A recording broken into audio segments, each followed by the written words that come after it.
Fran was fun, she was feisty, she was forceful, and she had one of the most generous hearts of anyone that I've ever known. From the time I was a little girl, she was always encouraging me to read, and she was always buying me books. And she always read to us, and we always read to her. She was one of the people who taught me how to read, and we would always go down to her house in DC, and we'd go to museums and go to her house and talk with her. And she always asked us about how we were doing in school and about what our grades were. And she was very interested in helping us become better students. When Fran lived in DC, it was important to her to bring all the nieces and nephews to come visit her.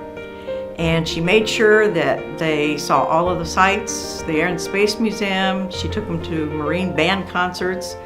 And then she took a big interest in their career choices and their college choices. And it was always a really big part of her life to educate us, not only myself and my cousins, but my mom and her siblings as well. It's made me care a lot more about my school and trying to make her proud. And try and make my parents proud and all my other family members. She was always like, stick with your studies. I know it's hard, but it'll pay off in the end. So when I'm working in the library late at night, sometimes I can hear that voice in the back of my head. She was always intensely loving and loyal to her sisters and all those nieces and nephews. In a family, everyone has a role, and Fran was always the leader. She was always the one telling, as my grandma would say, she's always bossing us around, but she was always good intentioned, and she had a really, really, really good heart. She loved her sisters more than anything in the world, just like she loves her family. And I think that's the biggest thing. Fran has a huge heart, and a giving heart too. And probably some of her most notable gifts were those that we didn't know about. I know she did individual acts and deeds of kindness.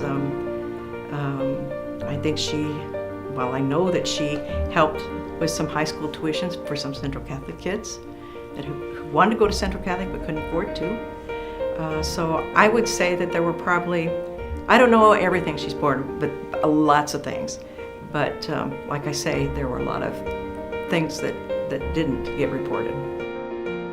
She had love of the community. She had the influence of her father and her mother. They both had a tremendous love of the community. I think that has a lot to do, if we have an example of being giving, that I know that went to all of her daughters. I was in fundraising, and a lot of people said, well, I don't want anybody to know about my gift. It's going to be anonymous. And I always said to them,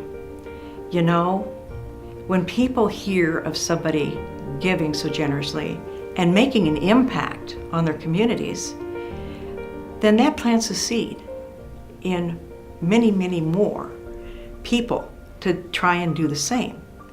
Because interestingly enough, giving makes the giver feel wonderful, and especially when they see the impact of what their gifts have done. We're all proud of Fran because she cared so much about education and helping kids succeed in the future. Just really cool to see someone from Grand Island, much like myself, move to Washington, D.C. and be extremely successful.